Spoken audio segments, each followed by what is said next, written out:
Bayangkan sebuah kota yang terlihat biasa pada siang hari, namun berubah menjadi penuh tanda tanya ketika malam mulai turun. Lampu-lampu yang sebelumnya terang mendadak terasa redup. Angin membawa suara-suara aneh yang tak berasal dari manusia, dan setiap sudut seolah menyimpan sesuatu yang mengawasi. Sungai yang mengalir tenang menjadi saksi bisu, sementara bayangan-bayangan panjang bergerak tanpa sumber. Inilah Pontianak, kota yang menyimpan sesuatu yang tidak semua mata mampu melihat. Selamat datang di channel ini, tempat di mana setiap cerita membawa kita menyusuri sisi gelap, tersembunyi, dan tak terduga dari berbagai tempat di Nusantara.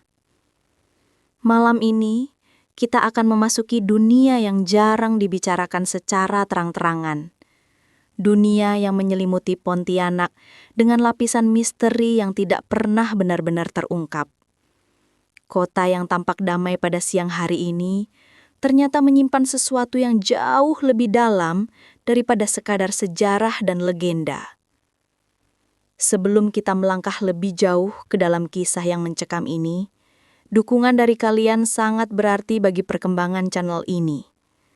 Jangan lupa untuk menekan tombol subscribe, berikan like, dan tinggalkan komentar jika kalian menikmati cerita seperti ini.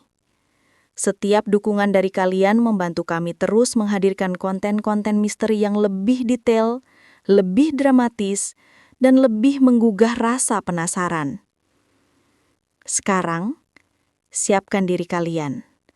Karena perjalanan kita malam ini akan membawa kalian ke sisi Pontianak yang jarang disaksikan siapapun, kecuali mereka yang berani membuka mata lebih dalam daripada sekadar apa yang tampak. Pontianak tidak pernah lahir dari tempat yang tenang. Ia muncul dari hutan lebat yang oleh penduduk setempat dahulu dianggap sebagai daerah yang tidak boleh diganggu. Pepohonan rapat menjulang tinggi, akar-akar besar melintang seperti tangan raksasa yang menjaga pintu masuk ke dunia lain. Ketika Syarif Abdurrahman dan rombongannya pertama kali menjejakkan kaki di sana, udara terasa berbeda, lebih berat, lebih sunyi, seolah hutan itu sendiri sedang menahan napas. Pada malam pertama, para pengawal membuat perkemahan sederhana. Cahaya api unggun memantul pada batang-batang pohon, menciptakan bayangan panjang yang bergerak seperti makhluk hidup. Tidak ada angin, tidak ada suara serangga. Keheningan itu justru membuat para pengawal merasa tidak sendirian. Lalu, tanpa peringatan, terdengar suara pelan, seperti tangisan perempuan dari kejauhan. Awalnya samar, namun semakin lama semakin jelas. Tangisan itu berubah menjadi rengekan panjang, lalu berubah lagi menjadi tawa melengking yang membuat bulu kudut berdiri. Para pengawal saling pandang, berusaha memastikan apakah mereka semua mendengarnya atau hanya imajinasi. Tapi ketika suara itu semakin dekat, tidak ada satu pun di antara mereka yang berani bergerak. Syarif Abdurrahman, yang dikenal tegas dan tidak mudah goyah, mencoba menenangkan rombongannya. Namun bahkan ia merasakan sesuatu yang tidak wajar. Beberapa pengawal mengaku melihat sosok putih melintas cepat di antara pepohonan. Ada yang melihat bayangan perempuan duduk di atas dahan, padahal dahan itu terlalu tipis untuk menahan beban apapun. Ketakutan mulai menyebar seperti kabut. Untuk mengusir gangguan itu, Syarif memerintahkan meriam ditembakkan ke arah hutan. Dentuman keras memecah malam dan menggetarkan tanah. Api dari ledakan sesaat menerangi hutan, dan beberapa orang bersumpah melihat sosok-sosok berlari menjauhi cahaya. Bukan manusia, bukan pula hewan. Namun yang paling mencekam bukanlah penampakan itu, melainkan perubahan suasana setelah meriam ditembakkan. Udara menjadi lebih hangat. Angin kembali berhembus, dan suara serangga muncul seakan hutan itu akhirnya melepaskan sesuatu yang disembunyikannya. Seolah-olah makhluk itu telah mundur. Untuk sementara. Esok paginya, tempat itu dipilih sebagai lokasi yang akan menjadi cikal bakal kota Pontianak. Tetapi legenda tentang tangisan dan tawa perempuan pada malam pembukaan hutan terus diwariskan dari generasi ke generasi. Banyak yang percaya bahwa apapun yang mereka temui malam itu bukanlah sekedar gangguan, melainkan tanda bahwa mereka telah memasuki wilayah yang sudah lama dimiliki oleh sesuatu yang tidak terlihat. Dan dari peristiwa itulah, nama Pontianak muncul, bukan hanya sebagai nama kota, tetapi sebagai peringatan bahwa tanah yang mereka pijak menyimpan kisah yang tidak pernah benar-benar tidur. Sungai Kapuas selalu menjadi nadi kehidupan masyarakat Kalimantan Barat. Panjangnya yang luar biasa membuatnya tampak seperti ular raksasa yang membelah tanah Borneo, membawa kehidupan sekaligus menyembunyikan kisah-kisah yang tak pernah benar-benar terungkap. Pada pagi dan siang hari, Kapuas terlihat seperti sungai biasa. Airnya tenang, perahu melintas, dan aktivitas manusia mengisi tepian. Namun, ketika matahari tenggelam, sungai itu berubah wajah. Kilauan air yang biasanya memantulkan cahaya langit mendadak tampak gelap pekat, seperti cermin yang menolak menunjukkan apapun kecuali bayangan yang tidak ingin dilihat manusia. Nelayan yang sudah puluhan tahun bekerja di sungai itu sering berkata, Kapuas bisa jinak di pagi hari, tapi punya sifat lain saat malam tiba. Banyak cerita yang beredar di kalangan para nelayan malam.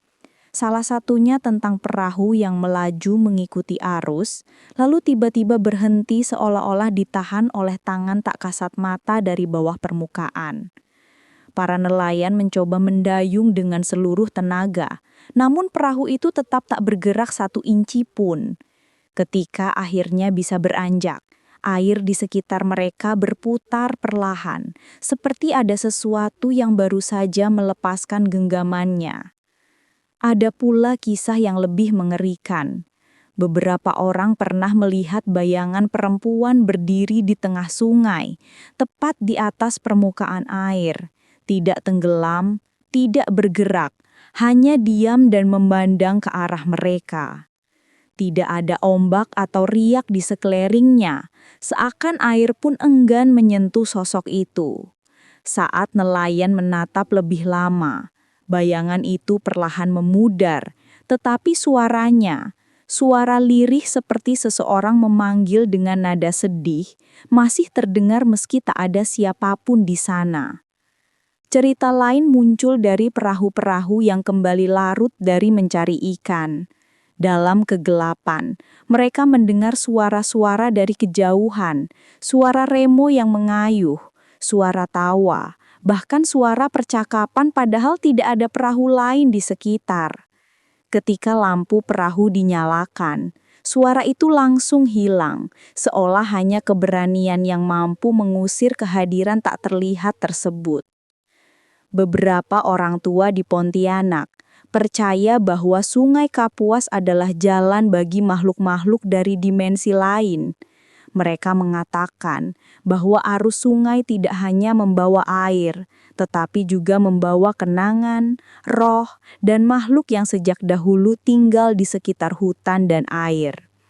Konon, semasa pembangunan kota, banyak ritual dilakukan untuk menghormati penghuni sungai ini, bukan karena takut, tetapi agar dua dunia bisa hidup berdampingan tanpa saling mengganggu. Namun, satu hal yang paling banyak dibicarakan adalah waktu terlarang. Sebagian warga percaya bahwa pada jam-jam tertentu, biasanya menjelang tengah malam, sungai akan berubah menjadi seperti dunia lain. Suara hewan mendadak hilang, angin berhenti, dan air terasa lebih berat daripada biasanya. Saat momen itu terjadi, orang-orang yang berada di sungai sering merasa diawasi, seolah ada mata tak terlihat yang mengikuti setiap gerakan mereka. Sungai Kapuas bukan sekadar tempat mencari nafkah. Ia adalah saksi bisu sejarah, penjaga rahasia, dan rumah bagi sesuatu yang lebih tua dari peradaban manusia di Pontianak. Meski banyak cerita menyeramkan beredar, masyarakat tetap menghormatinya. Karena di balik ketenangan arusnya, ada dunia lain yang hidup berdampingan, dan hanya sedikit orang yang benar-benar siap untuk melihat wajah aslinya. Pontianak bukan hanya kota dengan sejarah panjang, tetapi juga tempat di mana cerita tentang penunggu tak terlihat menjadi bagian dari kehidupan sehari-hari. Bukan rahasia lagi bahwa warga lama kerap membicarakan keberadaan makhluk-makhluk yang dipercaya sudah mendiami kawasan ini jauh sebelum manusia membangun rumah dan jalan. Mereka bukan sekedar legenda. Bagi sebagian orang, mereka adalah tetangga yang tidak kasat mata. Cerita tentang kuntilanak mungkin menjadi yang paling terkenal, tetapi ada lebih dari sekedar sosok perempuan bergaun putih itu. Banyak warga tua mengatakan bahwa kuntilanak di Pontianak bukanlah makhluk mengganggu biasa. Ia adalah penjaga, saksi, dan kadang-kadang pemberi tanda. Suara tawa yang melengking, tangisan yang terdengar dari kejauhan, dan hembusan angin dingin di tengah malam sering dianggap pertanda bahwa sang penghuni lama masih berkeliling, memastikan manusia tidak sembarangan mengusik wilayahnya. Namun kuntilanak bukan satu-satunya penunggu yang dipercaya ada di kota ini. Ada kisah tentang makhluk tanpa wajah, sosok manusia dengan tubuh lengkap tetapi tanpa mata, hidung, ataupun mulut. Makhluk itu sering terlihat duduk di pinggir jalan yang sepi, terutama di kawasan tua, dekat hutan, atau bangunan peninggalan zaman awal kota berdiri. Mereka yang mengaku pernah melihatnya selalu menggambarkan suasana yang sama. Udara mendadak membeku, suara sekitar hilang, dan entah bagaimana makhluk itu seakan menatap mereka meski tidak punya wajah. Beberapa warga percaya makhluk tanpa wajah itu adalah roh tersesat, entitas yang tidak pernah menemukan jalannya kembali setelah kota ini berubah dari hutan lebat menjadi pusat kehidupan. Ada pula yang mengatakan mereka adalah penjaga batas, makhluk yang memastikan manusia tidak melintasi area tertentu pada waktu yang salah. Selain itu, ada pula cerita tentang penunggu sungai, entitas yang dipercaya menghuni perairan Kapuas dan kanal-kanal kecil di dalam kota. Penunggu ini berbeda dari hantu daratan. Mereka digambarkan sebagai sosok berwujud kabut atau bayangan gelap berukuran besar, bergerak perlahan di atas permukaan air tanpa menimbulkan riak sedikitpun. Para pemancing malam sering merasa perahu mereka diikuti oleh sesuatu yang bergerak sejajar dengan tepian sungai. Tetapi ketika mereka menoleh, tak ada apa-apa, kecuali gelak dan suara air yang sepi. Yang membuat kisah-kisah ini bertahan lama bukan hanya karena seringnya cerita serupa terulang, tetapi juga karena banyak warga dari generasi ke generasi merasakan pengalaman yang hampir identik. Mereka melihat sosok di antara pepohonan, mendengar suara langkah di jalanan yang sepi, atau mencium wangi melati tiba-tiba, bau yang dipercaya menandakan ia sedang lewat. Pontianak memang telah menjadi kota modern, tetapi kehadiran para penunggu itu seakan tidak pernah pudar. Mereka ada di antara kita, tidak selalu bermaksud menakut-nakuti, tetapi sekadar menjaga tempat yang telah lama mereka sebut rumah. Kota ini bagi mereka bukan sekadar ruang tinggal, melainkan warisan yang sudah ada sejak manusia hanya berani menyentuh pinggiran hutannya saja. Bagi sebagian orang, penunggu-penunggu ini adalah mitos. Namun bagi mereka yang pernah merasakannya sendiri, legenda itu jauh lebih nyata daripada yang bisa dijelaskan kata-kata. Meski Pontianak tampak hidup sepanjang hari, ada beberapa lokasi di kota ini yang seolah berubah total setelah matahari turun. Tempat-tempat yang pada siang hari terlihat biasa saja, mendadak memancarkan aura berbeda ketika malam mulai menelan cahaya. Warga sekitar, bahkan yang sudah bertahun-tahun tinggal di sana, sepakat mengatakan, kalau lewat situ malam-malam, jangan pernah jalan sendirian. Salah satu lokasi yang paling sering disebut adalah jalan kecil yang membelah daerah hutan kota. Pada siang hari, cahaya matahari masuk melalui celah dedaunan, menciptakan suasana tenang dan rindang. Namun ketika malam tiba, jalan itu seakan memanjang 2 kali lipat. Banyak yang bercerita bahwa mereka merasa berjalan jauh lebih lama dari biasanya, seolah waktu melambat saat berada di sana. Tidak jarang terdengar suara langkah kaki mengikuti dari belakang, tetapi ketika menoleh, yang terlihat hanya kegelapan pekat tanpa bentuk. Ada pula kisah tentang lorong di dekat salah satu bangunan tua peninggalan masa kolonial. Bangunan itu memang sudah lama tidak dihuni, tapi lorong di sampingnya masih sering dilewati warga yang ingin memotong jalan. Pada malam tertentu, lorong itu menjadi sangat dingin, bahkan lebih dingin daripada ruangan ber-AC. Beberapa orang mengaku melihat sosok perempuan berdiri dengan kepala tertunduk, rambut panjang menutupi wajah, tepat di ujung lorong. Anehnya, ketika mereka berkedip, sosok itu menghilang. Namun suara langkah pelan masih terdengar, seolah ia berjalan menjauh, tanpa pernah benar-benar pergi. Yang paling banyak menimbulkan cerita adalah area dekat Istana Kadriah. Pada malam tertentu, terutama ketika bulan tidak terlihat, area ini konon membuka dirinya. Banyak warga yang mengatakan bahwa mereka merasa dilihat dari balik pepohonan, seperti ada puluhan pasang mata memperhatikan setiap gerakan. Beberapa orang bahkan mengaku mencium aroma bunga melati yang sangat kuat, padahal tidak ada pohon melati di sekitar.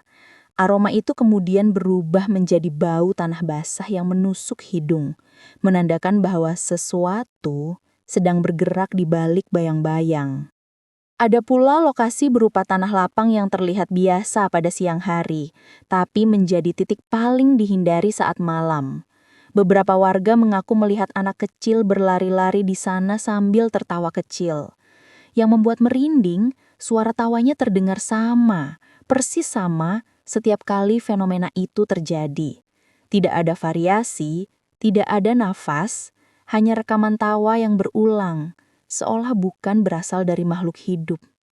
Pontianak hari ini adalah kota yang modern, cepat berkembang, dan terus bergerak mengikuti arus zaman. Jalan-jalan utama dipenuhi lampu-lampu terang, pusat perbelanjaan berdiri megah, dan suara kendaraan memenuhi udara hampir sepanjang hari. Dari luar, kota ini tampak seperti kota besar lain pada umumnya, penuh kehidupan, penuh energi. Namun siapapun yang tinggal di sini cukup lama tahu bahwa di balik keramaian itu ada lapisan lain yang tidak pernah benar-benar hilang. Lapisan tua yang menyimpan cerita, memori, dan keberadaan yang tidak terlihat.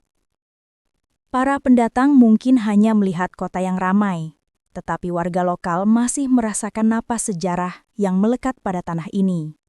Di beberapa sudut kota, terutama di daerah yang dekat sungai atau yang masih menyisakan hutan-hutan kecil, suasana tiba-tiba berubah tanpa alasan.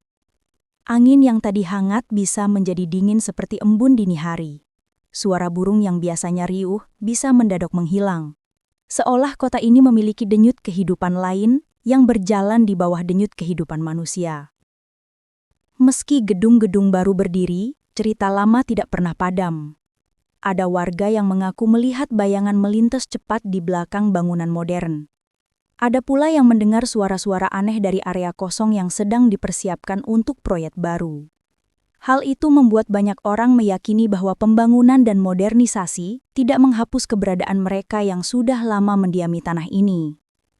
Justru, semakin kota berkembang, semakin sering cerita-cerita baru bermunculan seakan batas antara dunia manusia dan dunia yang lebih tua semakin menipis. Di Pasar Malan, misalnya, beberapa pedagang bercerita bahwa mereka kadang melihat sosok asing berdiri di antara kerumunan. Sosok itu hanya diam, tidak membeli apapun, tidak bergerak, hanya memandangi mereka. Tapi ketika pedagang mencoba melihat wajahnya lebih jelas, orang itu menghilang begitu saja. Kejadian seperti itu sudah cukup sering terjadi, hingga sebagian pedagang hanya bisa tersenyum masam, antara percaya dan terbiasa.